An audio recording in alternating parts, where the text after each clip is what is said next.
Hey everybody, it's Eddie Joe and Crypto for GrowMyBag.tv. There is a ton of news that we have to pile through today. So first off, we have Semler Scientific going full on MicroStrategy, right? Their idea is they just purchased a few Bitcoin, a lot of Bitcoin back, about a week or two ago.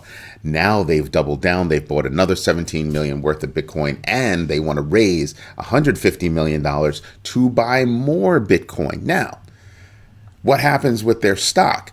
Up 25% just off this recent purchase, which goes back to my point. At some point, does your stock reflect your crypto holdings more so than even the business that you're in? And so now I'm starting to wonder if that's actually going to pan out for certain companies. Gill, aka Roaring Kitty, is going live on YouTube at 12. And I'm not trying to promote his stuff, but I am going to be paying attention at 12 o'clock because there are two things that I'm looking at. The first is GameStop stock, right? It had gone all the way up to 63. It's back down to 57 this morning, but that's still higher than what it was. Now, when he plans on going live, depending on what he says, that could send not just GameStop stock up, but also the crypto up, or the opposite. So I'm wondering what's going to happen there. So I may or may not tune in, but I'll definitely be paying attention. Something else that's going on. We were on last night and we were talking about Galaxy Digital and Core Scientific. I had thought, I got my notes mixed up. Galaxy Digital didn't buy Core Scientific. They bought Argo Blockchain, another crypto miner. But they bought that facility out in Texas. But the reason why I'm bringing it up is because, Mike Novogratz is a forward-thinking kind of guy. So I'm wondering if he's thinking that, hey, if Core Scientific is up for grabs, maybe he wants in on that deal. Because one of my fears, if you wind up buying a bunch of, Bitcoin miners, is that those Bitcoin miners get taken offline and shifted over to AI. That starts to reduce the number of Bitcoin miners in the United States. That's a problem for me. The reason that's a problem for me, actually, just around the world, is because you need as many Bitcoin miners as possible so that you do not fall into the 51% rule, where if you gain 51% control over the miners, what would happen? The reason why that's a big deal is because, China never really banned crypto mining. Yeah. So if we want to keep everything decentralized, we want to keep everything safe, we have to make sure that there are enough Bitcoin miners. That said, I can easily see how other Bitcoin miners would come online, right? There's been a lot of equipment that's been, sold, traded, that kind of stuff, out with the old, in with the new kind of deal. You could bring those rigs online and start making some big coin. So I'm just paying attention to that just to make sure that we don't run into that problem. What else is going on? Well, it seems like X is having an issue with, crypto influencers.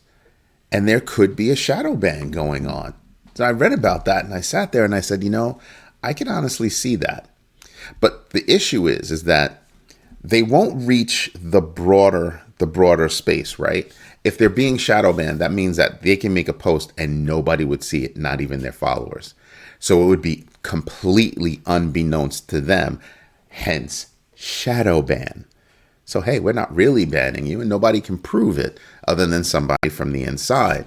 Now, if that were to happen, I think it would be noticeable because there are a lot of people on there.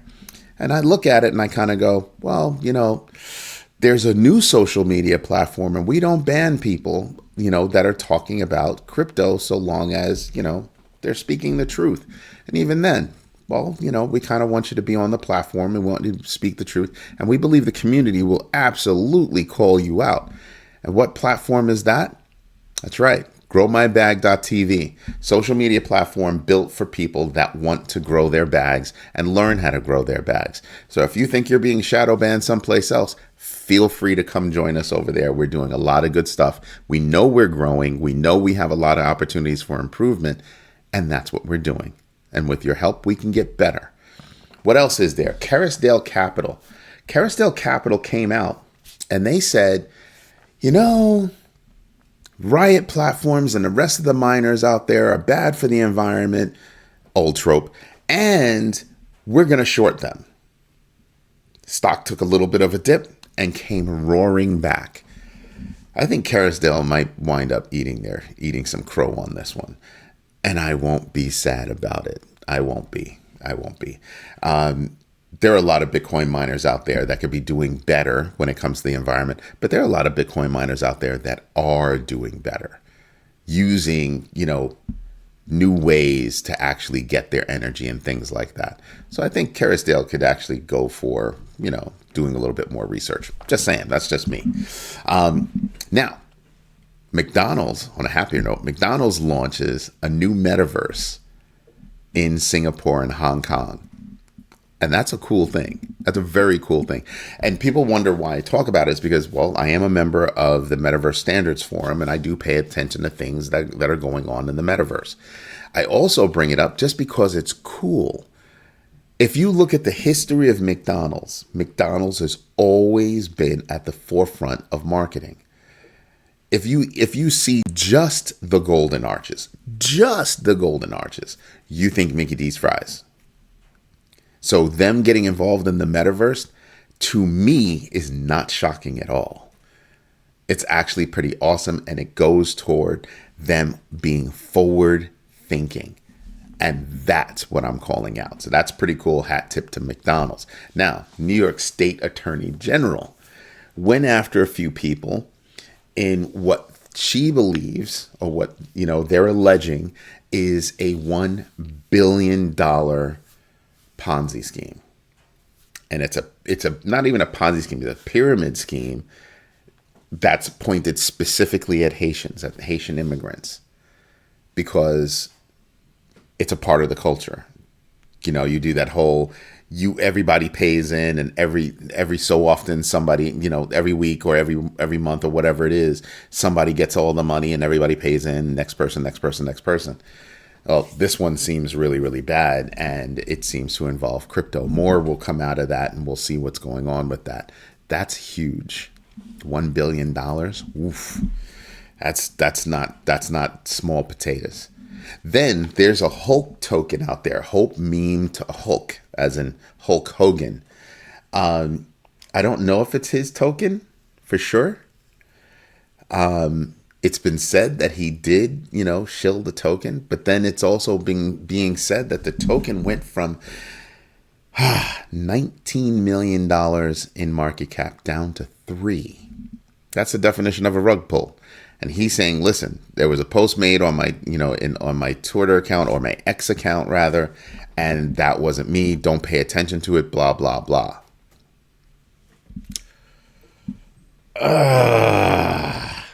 I'm waiting for more news on that one.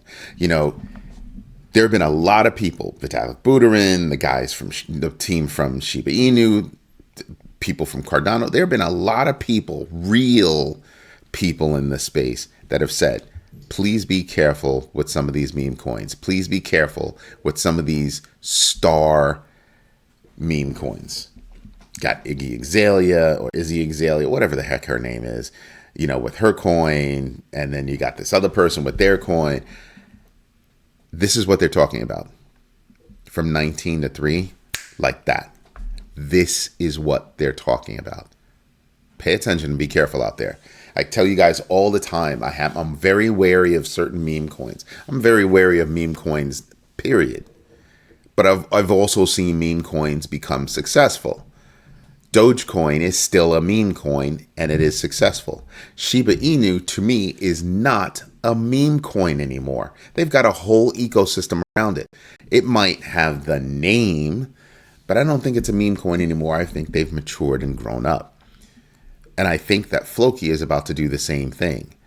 You have Bonk, that's a straight up meme coin. You have other coins, Pepe, that's straight up meme coins, but they're doing well, and they are not seemingly meme. They're not seemingly rug pulls. Again, do your own research and react to the market as fits your strategy. If you don't have a strategy, don't be in the market. Don't be in the market until you have one. right? That's all I'm saying. Anyway, what else is up? You've got new powers being granted to the United States president that would allow the president to block platforms that you can actually use in the digital asset space, because it's a very broad reaching kind of law. You have to read the document. It's very broad reaching and it goes deep. Here's the problem. I say it all the time. There are always ways to get around everything. The more you squeeze, the more those other ways are going to be taken. Even worse, if you squeeze, you will be voted out. That's what I'm thinking. When it comes to politicians and crypto, I'm very skeptical. I'm very, very skeptical of that. And the reason why is because they'll say one thing, oh, I'm going to help you, I'm going to help you, I'm going to help you, and then all of a sudden they disappear. Just saying. So anybody that's saying that all of a sudden they're pro crypto now, yeah, I wouldn't believe that. I wouldn't believe that. The track record, well, the track record shows. What else is going on? $2.2 billion in Bitcoin and Ethereum options expire soon. And it doesn't raise concerns. It's just you should be knowledgeable that those options are going to happen. What I find to be really cool now, speaking about it last night, I touched on it, did a little bit more research this morning. In-app purchases on Telegram, you use stars. Stars can now be traded out for Toncoin. Think about that. They have really flipped the script. What they're saying is, listen, you normally take some money, you buy stars, and you do things within, use the dApps and all that stuff that's hosted on Telegram. And now they're saying now you not only can you use Toncoin, but you can flip stars from stars to Ton. I'm telling you, that's going to grow. That's going to grow big. Very, very big. Here's something else that's going to go crazy. I'm wondering when Telegram will not be in the stores and go direct. The app stores. Their model is totally different. Their model is disruptive. And I'm beginning to like the model. I don't like necessarily some nefarious people that are on there, but I like the model of Telegram. And that's right. You're hearing me eat crow right now. Gulp, gulp. Anyway, you know what we should do? That's right. We should get into the numbers. So give me a moment. Let's move my notes out of the way. And there you go. Look, you know what? Let me refresh this. I haven't refreshed it since I started. And all right. Doesn't look like much has changed. So on the downside, not much, right? Right about there, you start to see who's going down. Pancake Swap down 6%, 93% off its all-time high. And there's nobody else on that list that I'm paying attention to. Everything below this, I would expect Ocean, I would expect Fetch, and I would expect Singularity to all be down just a hair, because they made the announcement that, hey, June 13th is only a few days away. We're going to flip from these 3 coins to 1 coin. Right now, the 3 coins are worth about 6.6 billion when you pull them all together. When all is said and done and ASI launches, they're eyeballing $7.5 billion. That would put them immediately above about 15, 16, immediately above Polygon. That's huge. And it represents a huge chunk when you think about AI. What else is going on? We get more numbers today from about unemployment, so that's a good thing. Now with the ECB, the European Central Bank, Canada, when you think about them and what they did with regard to lowering rates, you would think that the United States would follow soon after. Might put a little bit of pressure, but I'm not expecting the United States to actually come out in June, July timeframe and say, yeah, we're going to cut rates. I'm still not expecting it. I'm not expecting anything until later this year. Definitely before the elections, right? But I'm not expecting anything until later. That's one. Two, that's if it happens this year. I still think that there are issues that would make it not happen, and that's because the numbers are kind of like this. So Powell's in a bad place right now. Not of his making, but that's just the way the economy is rocking and rolling right now. It's a hot economy. It really is. So real numbers have got to be able to sustain the idea of lowering rates, because that would heat up the economy again, but also raise inflation. And that's not what they're trying to do. So that's something we have to pay attention to. What else is going on? Well, the Fear Greed Index is at 77. It was at 78 yesterday. Today's Friday. Sometimes in the stock market, sell on Fridays, right? We'll see what happens. I'm dying to find out, what Roaring Kitty has to say, because he's skirting the rules. He hasn't really, when you really take a dive into it, he hasn't broken any rules yet. He's allowed to talk about what he's talking about. He's not manipulating. He's not saying one thing and doing something else. Can't be mad about that. So I'm dying to see how that actually is going to work out. DeFi Llama, we're up to 135. Wow. 135 billion in total value locked. We're moving in the right direction. We really, really are as an industry. We really, really are. If you look at, Bitcoin itself, you're looking at, hold it, let me see if I can undo. There you go. I didn't mean to move that. If you're looking at Bitcoin, it's at 71,295. And I told you, we have to be able to maintain above 70, preferably above 71 like we are now. But we have to maintain above that number before we, and I mean maintain for a bit, before we can actually breach new all-time highs for Bitcoin. And remember, the reason why I bring this up is because there are a lot of coins out there that are severely off their all-time highs. So they've got a lot of runway. So when people ask me, Eddie, what are you paying attention to?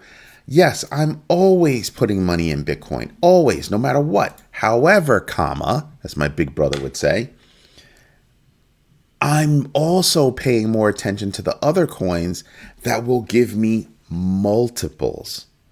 Bitcoin hitting an all-time high is not a multiple. It's not.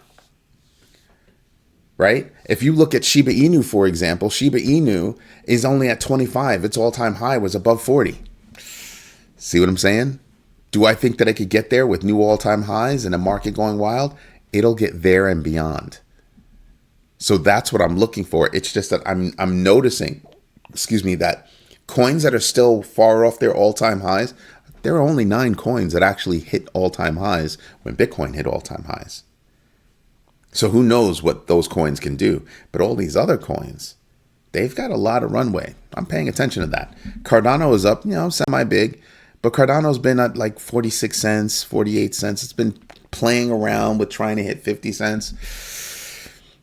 I don't think anything's going to happen until they hit that hard fork, because that's what matters. When they hit that hard fork, I think Cardano is going to go bonkers.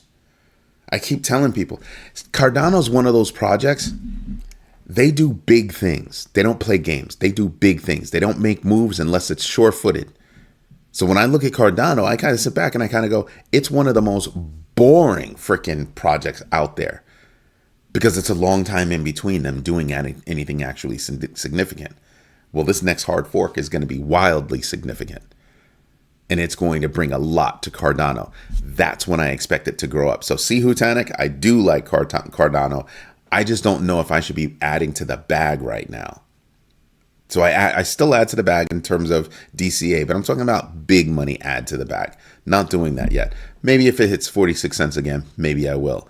It's got a long way before they're up roads as well. They're upticking as well. Let's go see. So Cardano right here, and they're about, what's that? 84% off its all-time high. So yeah, I could actually buy now and be fine with it. Their all-time high was $3, $3.09. I mean, might as well call it $3.10. That's a long way off. That's a really long way off right here, right? So yeah, you could buy Cardano right now when they hit that hard fork and everything starts going well. I think that hard fork happens later this year. That's going to be big. It's going to be big. So, as you consider what you're going to buy, I keep telling you guys, look at the top 25 coins, look how far they're off their all-time highs, and sit back and say to yourself, but they're all big projects. These are not little guys. Remove all of the stable coins from that list, and you get down to like 27, right? Render's in there. I'm not a fan of Internet Computer, but some people are. Pepe is at 21. Did your jaw drop? Huh? Did your jaw drop? Did it hurt? Yeah. Pepe's at that number, and it's only, and think about this. Their volume is not all that high, but their market cap is big. Volume is like 883 million. Nothing to shake a stick at, but still, compared to others, not that big. And one of the reasons why I bring this up is because you're not doing anything with Pepe. Everybody's just trading it back and forth. Nothing's really happening on Pepe. What real transactions are happening? Again, these are big volumes. And when I look at Solana and you see these big volumes, I'm sitting back and I'm saying, they have an Achilles heel, and that Achilles heel is named memes. Just saying. Anyway, this is Eddie J on crypto for growmybag.tv. I hope you like what I'm doing. If you do, drop me a note. I'd love to hear from you. I love hearing, how you're doing, what you're doing, all that kind of stuff, because the whole idea of this community is to help each other grow. Anyway, I hope you have a good one. Bye-bye.